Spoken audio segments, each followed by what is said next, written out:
জয়গুরু। পরম প্রেমময় শ্রী শ্রী ঠাকুর অনুকূলচন্দ্রের আলোচনা প্রসঙ্গে প্রথম খণ্ড গ্রন্থ থেকে পাঠ। দৈরা অগ্রহণ 1347 রবিবার, ইংরেজি 17/11/1940। শ্রী শ্রী ঠাকুর সকালে আশ্রমে ফিলান্থ্রপি অফিসে বসে আছেন। মুখে তার প্রসন্ন হাসি, চোখে তার স্নিগ্ধ দীপ্তি, অন্তরঙ্গ আত্মীয়তার সুরে উপস্থিত দাদাদের সঙ্গে কথা বলছেন। কথা প্রসঙ্গে বললেন, যজন যাজন ইষ্টভীতি ছোটবেলা থেকে অভ্যাসগত করে ফেলা লাগে। সবই অভ্যাসের ব্যাপার। মানুষ যে গাঁজাখোর হয় সে কি সহজে হয়? কত কষ্ট করে অভ্যাস করে। গাঁজা তো খেতে আর মধুর মতো মিঠে না, হয়তো ঘুরেই পড়ে যায়, তবু আবার খায়। ওই পড়াটাই ভালো লাগে, এইভাবে অভ্যাস করে। মানুষ বদঅভ্যাস কত কষ্ট করে করে, আর যজন যাজন ইষ্টভীতির মতো সদভ্যাস আয়ত্ত করতে পারবে না। এর প্রতি পদক্ষেপই তো সুখ। শ্রী শ্রী ঠাকুর রাত্রে একটি ভাইকে বলছিলেন, যজন যাজন ইষ্টভীতি একটু করেছিস? তাও তো ঠিকমতো করিসনি। তার ঠেলাতে কত জিনিস খুলে গেছে। স্বস্তায়নী যদি কেউ ঠিকভাবে করে, তার ইনস্টিনক্ট সহজাত সংস্কারের মধ্যে যতখানি আসে ফুটে বেরোবেই। তিনরা অগ্রহণ 1347 সোমবার, ইংরেজি 18/11/1940। শ্রী শ্রী ঠাকুর সকালে মাতৃমন্দিরের পেছনে বেঞ্চে বসেছিলেন। একটি দাদা বললেন, অনেক টাকা থাকে, তাহলে ইষ্ট প্রতিষ্ঠার খুব সুবিধা হয়। শ্রী শ্রী ঠাকুর, তা নয়, মানুষ যজন যাজন করতে লাগলে টাকা আপনি আসে। এই যে আমাকে দেখছিস, আমার কি আছে? আমার থাকার মধ্যে আছে এই তোদের ভালোবাসি। তোরা কেউ না পড়িস তাই ভাবি, এই জন্য অস্থির হয়ে বেড়ায়। তোদের পিছনে লেগেই আসি। যার যাতে ভালো হবে বুঝি, তাকে তা কই, তা যাতে করতে পারে তার ফন্দি ফিকির বাতলে দিই। একে দিয়ে এ করায়, ওকে দিয়ে তার জন্য আর একটা করায়, প্রত্যেকের পরিপোষণী করে তুলতে চেষ্টা করি। এই আমি করি। তোরা আমার সম্পদ। তোরা যে আমাকে টাকা দিস, ইচ্ছে করেই তো দিস। তোদেরও এমনই হবে। ছেলে চিরকাল ছেলেই থাকে না, তার যখন ছেলে হয় সে হয়ে দাঁড়ায় বাবা। তোরাও তাই ইষ্টকেন্দ্রিকতার ভিত্তিতে এই রকম করবি, এই রকম হবি, ভাবনা কি? আর তোরা বড় না হলে আমার সুখ কোথায়? ধ্যান সম্বন্ধে কথা উঠল। শ্রী শ্রী ঠাকুর বললেন, মানুষ ধ্যান দান করে, অথচ ধ্যান বলতে কিছু বোঝে না। কনসেন্ট্রেশন, একাগ্রতা না হয়ে হয় ফিক্সেশন, গোসের। ওতে মাথার কর্ম নিকেশ। ধ্যান মানে হলো অনুরাগ মুখর ইষ্টচিন্তন, ইষ্টস্বার্থ ও ইষ্ট প্রতিষ্ঠার পরিপোষক করে ভিতর বাইরে যা কিছুর নিয়ন্ত্রণ, সামঞ্জস্য ও সমাধানের বুদ্ধি স্থিরকরণ। ওইভাবে চিন্তা করে বুদ্ধি স্থির করে কাজেও তা করা যায়, তাতেই হয় ধ্যান সার্থক। চরিত্রের ইষ্টানুক বিন্যাসও হয় ওতে করে। 1 পৌষ 1347 সোমবার, ইংরেজি 16/12/1940। শীতের সকাল। আশ্রম কর্মমুখর। Press, Tapoban, chemical workshop, Anandabazar, dispensary, philanthropy office, হুঁশিয়ারি, আর্ট স্টুডিও, সর্বত্রই কর্মীগণ কর্মরত। মাতৃমন্দিরের দক্ষিণ দিকে আশ্রম প্রাঙ্গণে স্থানীয় কয়েকজন তরকারিওয়ালা তরকারি নিয়ে বসেছে। মায়েরা সেখান থেকে তরকারি কিনছেন। আশ্রমের সম্মুখে অর্থাৎ দক্ষিণ দিকে দিগন্ত বিস্তৃত পদ্মার চর, তারই মাঝে অদূরে একটা বিরাট ঝিল। আকাশ নির্মল, উদার থেকে থেকে পাখির ঝাঁক উড়ে যাচ্ছে। উত্তর দিকে বাঁশ ঝোপের ভিতর মাঝে মাঝে নানা রকম পাখি কলরব করছে।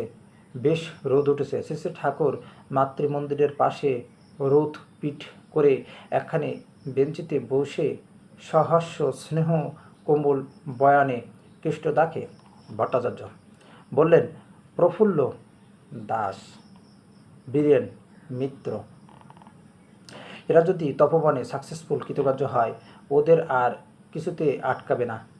মাল কয়টায় জুটেছে বেশ।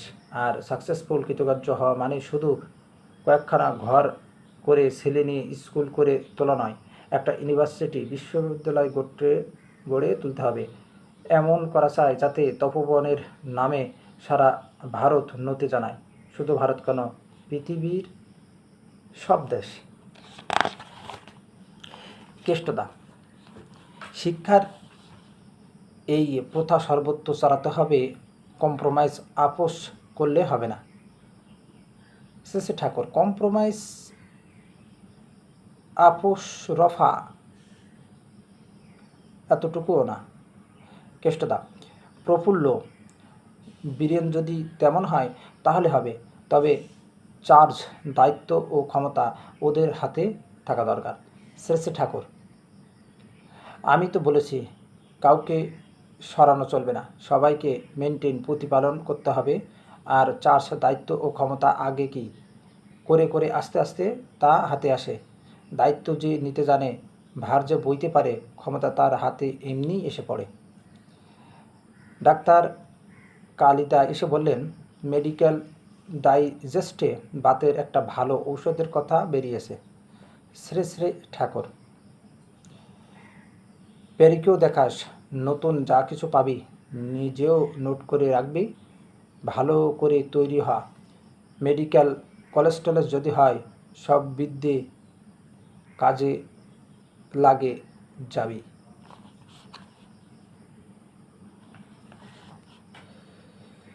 3 পৌষ 1347 বুধবার, ইংরেজি 18/12/1940। শ্রী ঠাকুর সকালে আশ্রম প্রাঙ্গণে পশ্চিমাশ্ব হয়ে চৌকিতে উপবিষ্ট। কেষ্টদা ভট্টাচার্য, হরিপদ দা সাহা, ধীরেন দা চৌধুরী, প্রফুল্ল প্রমুখ অনেকেই উপস্থিত। শ্রী ঠাকুর আজ আনন্দে মাতোরা হয়ে কথাবার্তা বলছেন। ভক্তবৃন্দ বিভোর হয়ে তার শ্রীমুখ নিঃসৃত কথামৃত পান করছেন। নেতা কেমন হবে সেই সম্বন্ধে কথা উঠল। প্রেমপূরিত ললিত ভঙ্গিতে প্রাণকাড়া দরদ ভরা সুরে তিনি বললেন, লিডার এর নেতার মুখ দিয়ে কথা বেরোবে এমন যে কানের ভিতর দিয়া মরমে পুলিশ আকুল করিল গোপরাণ বলে মানুষ বোধ করবে। মুসলিনীর কথা শুনেছি, যেমন সুইট, মধুর, সফট, কোমল, মডেস্ট, নম্র, তেমনি আনকম্প্রমিসিং, আপোষ রফাহীন।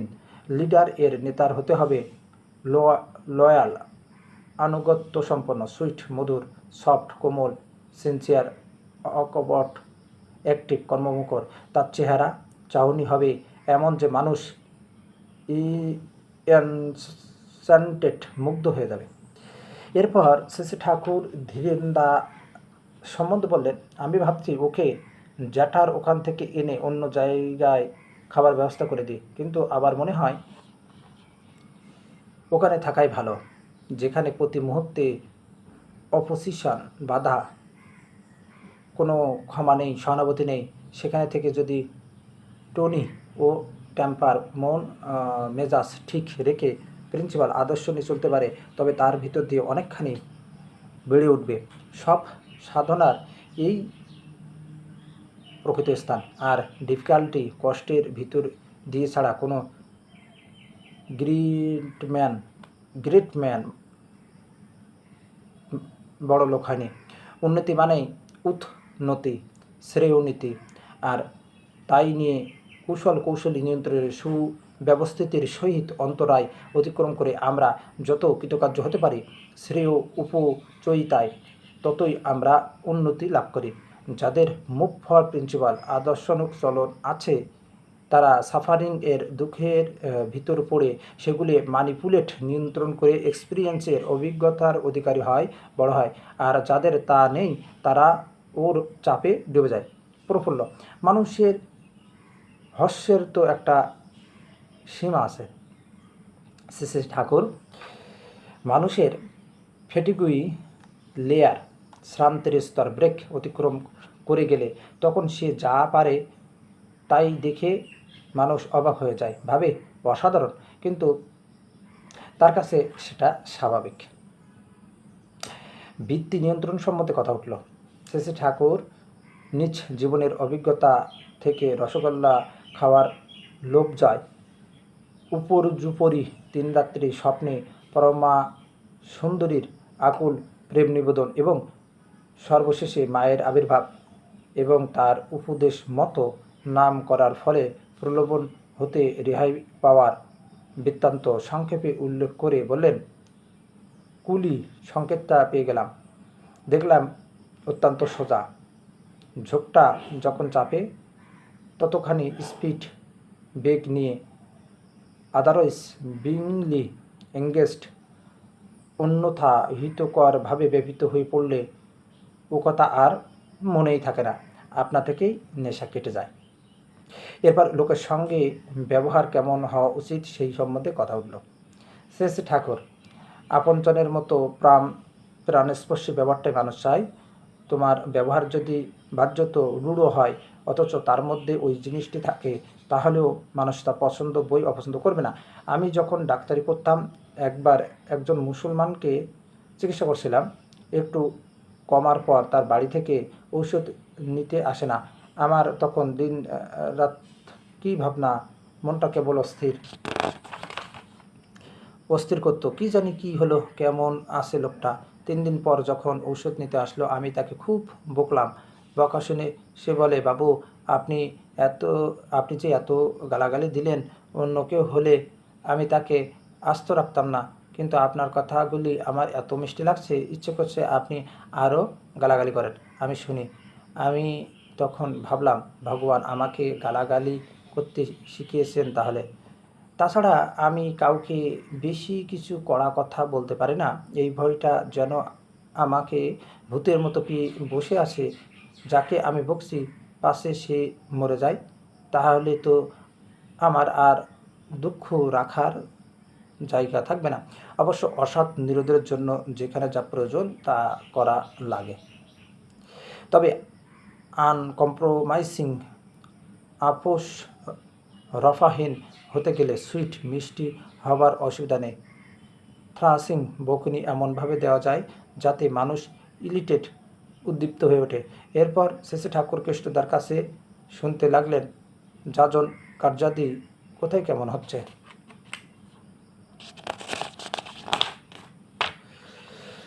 28 ফাল্গুন 1347 বুধবার, ইংরেজি 12/3/1941।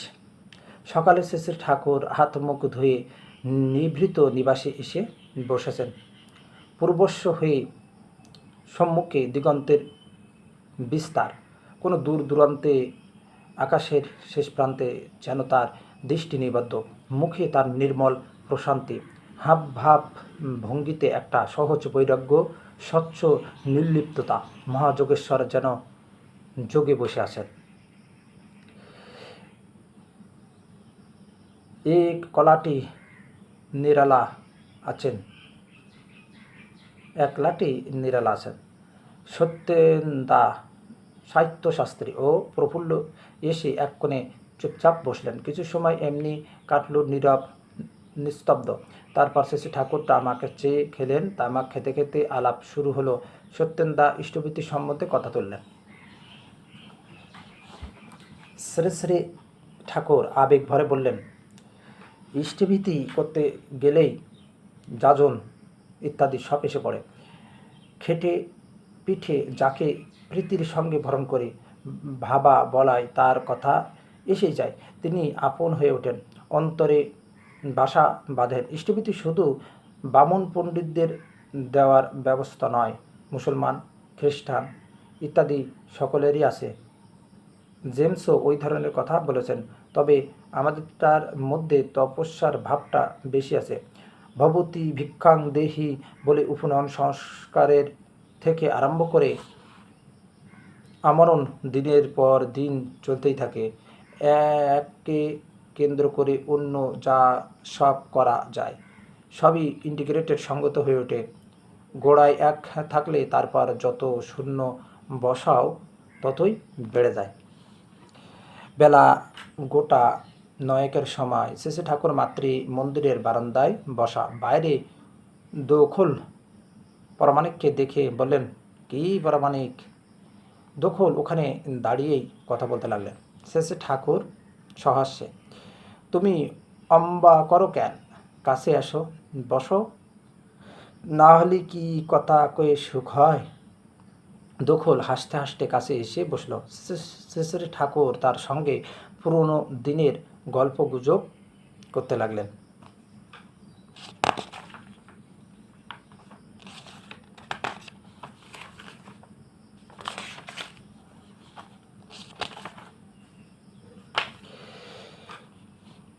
তিরিশে ফাল্গুন 1347 শুক্রবার, ইংরেজি 14/3/1940। শ্রী শ্রী ঠাকুর মাতৃ মন্দিরের পিছনে বসেছেন। কৃষ্ণদা ভট্টাচার্য এসে দাঁড়ালেন।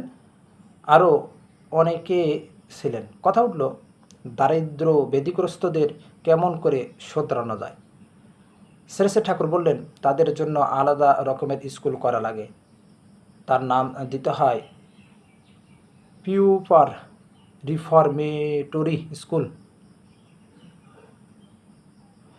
দারিদ্রবেদী সংশোধনী শিক্ষাগার।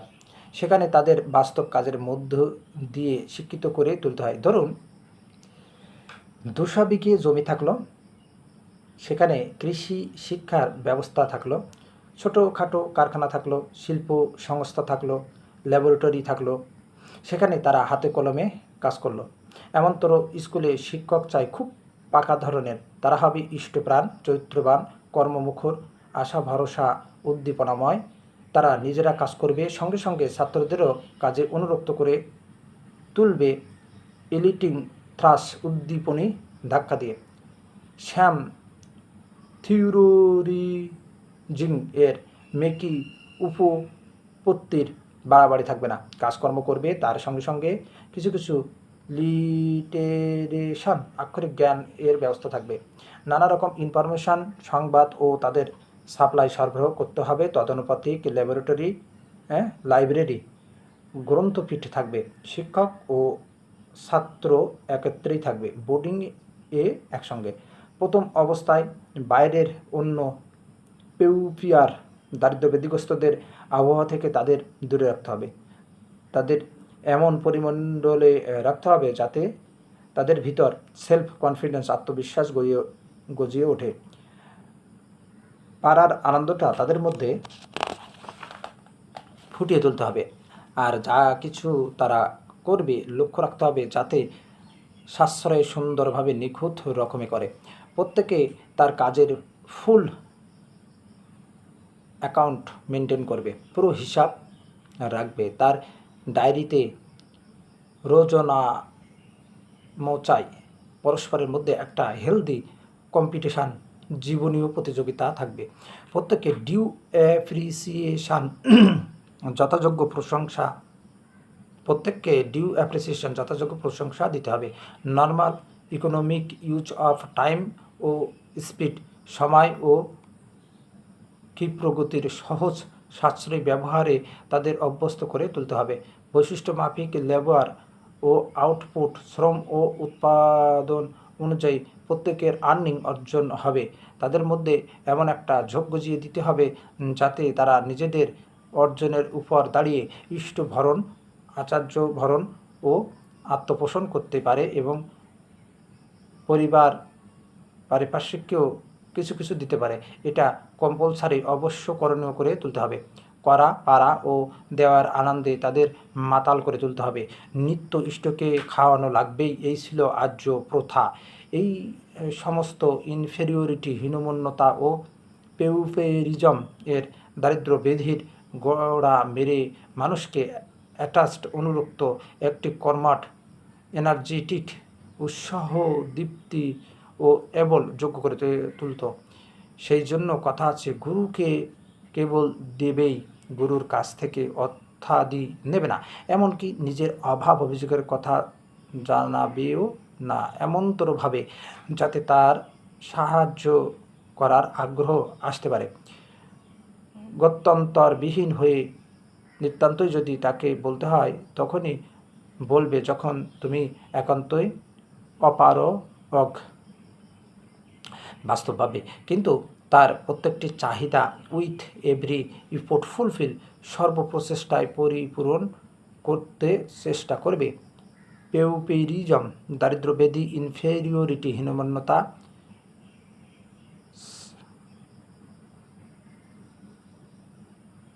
ফিজিশিয়াল অ্যান্ড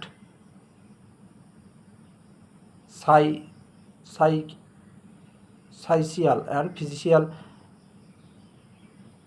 আইডলনেস, মানসিক ও শারীরিক আলস্য যাতে মানব চরিত্রের কানাচেও ঢুকতে না পারে, তার জন্য এটা একটা ক্রুল সেলফ গাইড, কঠোর রক্ষাকবচ। গুরুর কাছ থেকে সুযোগ সুবিধা সাহায্য নেওয়ার বুদ্ধি যত বাড়ে, তাকে পরিপূরণের ধান্দাটা ততটা ঢিলে হয়ে আসে। অথচ তৎপরিপূরণী সক্রিয় সম্বেকটাই মানুষের উন্নতি ও কৃতকার্যতার নিয়ামক।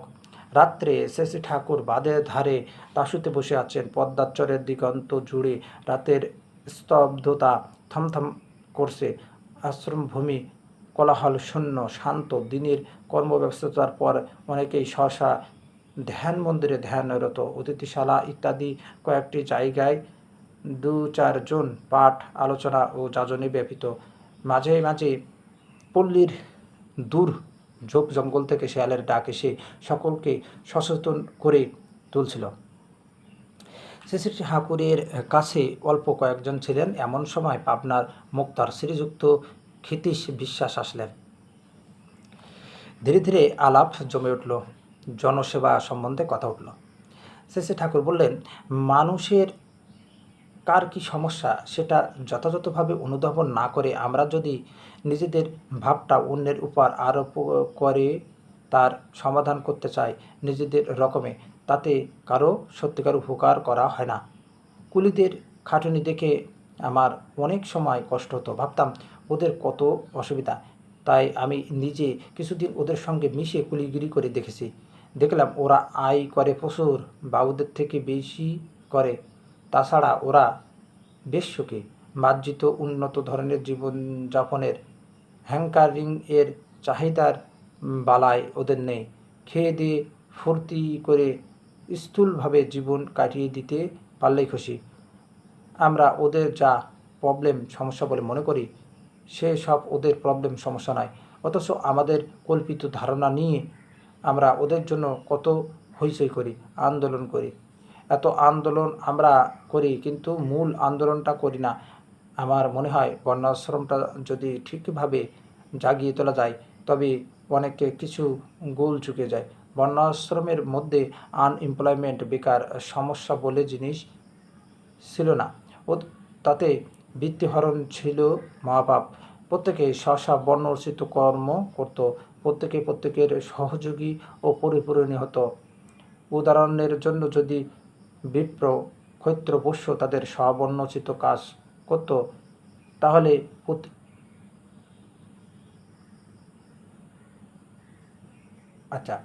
উদাহরণের জন্য যদি বিপ্র, ক্ষত্র, বৈশ্য তাদের স্ববর্ণ অনুচিত কাজ করত, তাহলে পতিত হতো। পয়সা না নিয়ে করলে দোষ হতো না। অন্যকে সাহায্য করার জন্য যদি করে পয়সা নেওয়া যায়, তাও দোষের নয়। কিন্তু পেটের দায়ের জন্য যখন মানুষ ভালো মন্দ বিচার করে না, সমাজের শৃঙ্খলা মানে না, তখন তার আর কিছু থাকে না।